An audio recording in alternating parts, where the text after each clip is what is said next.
What do you think is the creepiest sound ever? A baby crying in the middle of the night? Some old man saying boo while jumping out of a bush? The buzzing sound of a fly caught in a spider web? Let me tell you guys, these are for children.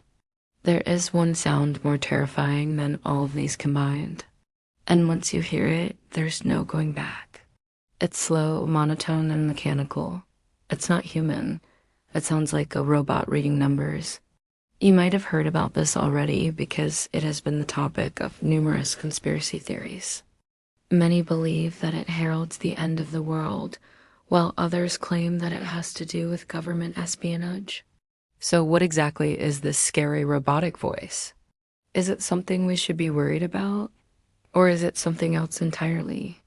To understand what it is, first we have to know where it comes from. These broadcasts are made by number stations.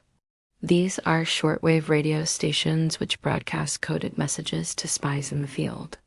Most of these stations were created by intelligence agencies, including the CIA, KGB, MI6, and MI5. Since most people don't have shortwave radios, let alone know how to operate them, it is extremely unlikely that you've heard these broadcasts. But some stations can still be picked up on regular FM radios if you tune into the right frequency. The purpose of these broadcasts is to relay secret messages to spies or agents in the field. Each code has a different meaning, but they are almost impossible to decipher unless you know what they mean beforehand.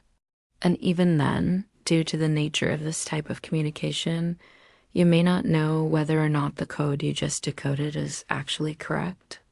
Some people assume that these broadcasts contain messages about upcoming wars or attacks, but this is unlikely. If any major event was being planned, it would need to be communicated to military personnel via encrypted lines. The same goes for natural disasters, assassinations, and other catastrophic events.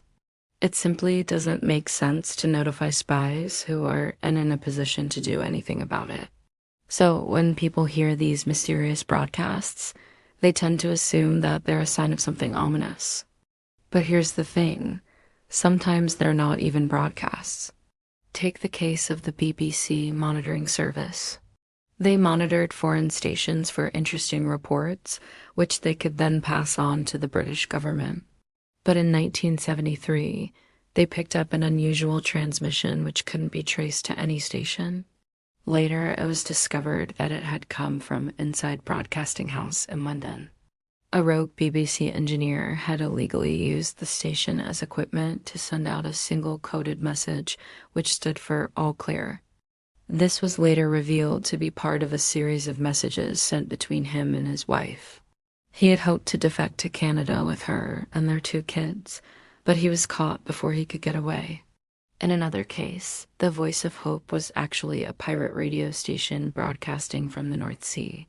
Their signal was picked up by the BBC monitoring service, and they were briefly mistaken for a Soviet station.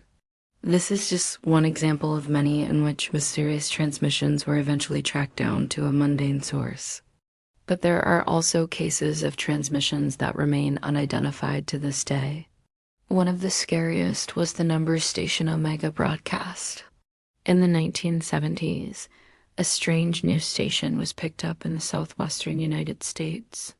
Unlike other stations which tended to broadcast in Morse code, this one only used numbers. On June 1977, one listener in California tuned in to find the following transmission: 231234115131114. Other listeners reported hearing similar numbers at around the same time, though the exact details varied.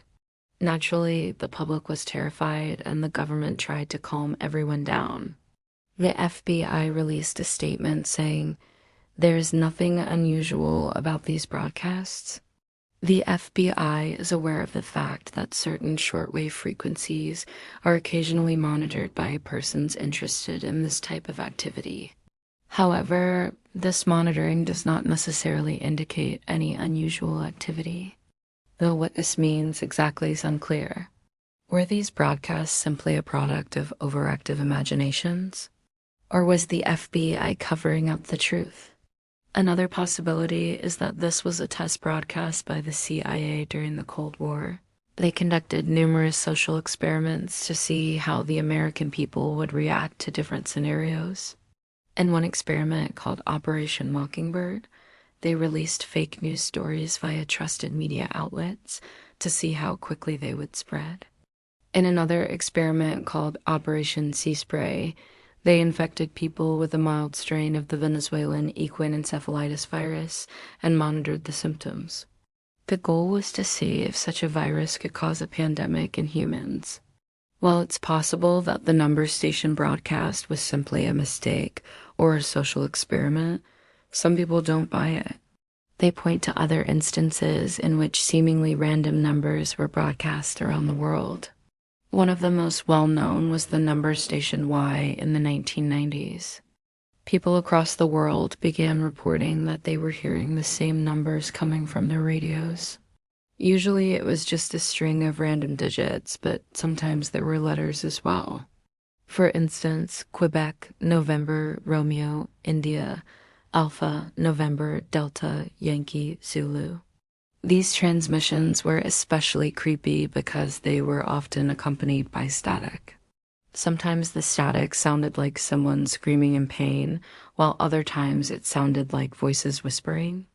The worst part was that no one knew who was responsible or what they wanted. In 1998, the BBC attempted to track down the source of these broadcasts, but they were unable to do so. The good news is that they didn't seem to be dangerous. As far as we know, nobody was harmed as a result of tuning in. Still, some people believe that these broadcasts were nothing more than a form of psychic torture. If this is true, the victims are almost certainly people who have been identified as enemies of the state. But that raises a disturbing question. How did these entities obtain their personal information? Did they hack into government databases? Was it a simple case of identity theft? Or perhaps something more sinister? One of the most popular theories is that these broadcasts are part of a government psyop. This stands for psychological operation and refers to any attempt to manipulate the thoughts or actions of individuals or groups. Most of these are conducted during wartime, such as when the U.S. dropped leaflets over Japan, urging the citizens to surrender. But the same tactic can be used in peacetime. Imagine waking up one morning to hear a robotic voice saying, "You are the target." Naturally, you would assume that it was a prank. But what if it happened again and again? Eventually, you might start to wonder if it's actually true. That's the whole point of these broadcasts. By repeating a phrase over and over again, it gets stuck in your head. Even if you don't consciously believe it, a part of you will always wonder.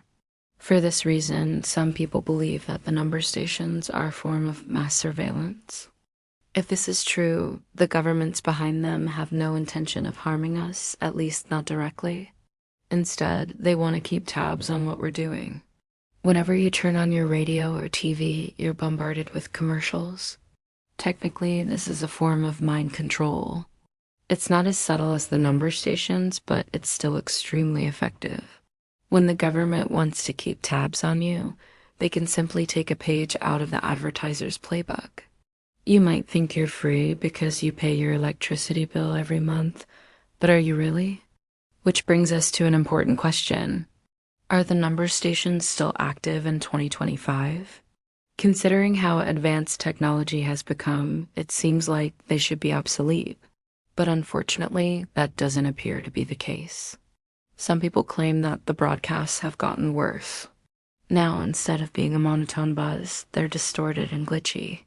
Some say that they've heard gunshots, screams, and whispers in the static. Others say that they've seen images burned into their TV screens. These reports are hard to verify, but they're consistent with what we know about the number stations. Even if they aren't dangerous, they are creepy.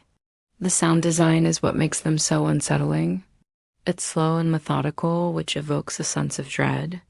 It reminds us of how powerless we are in the face of whatever is out there.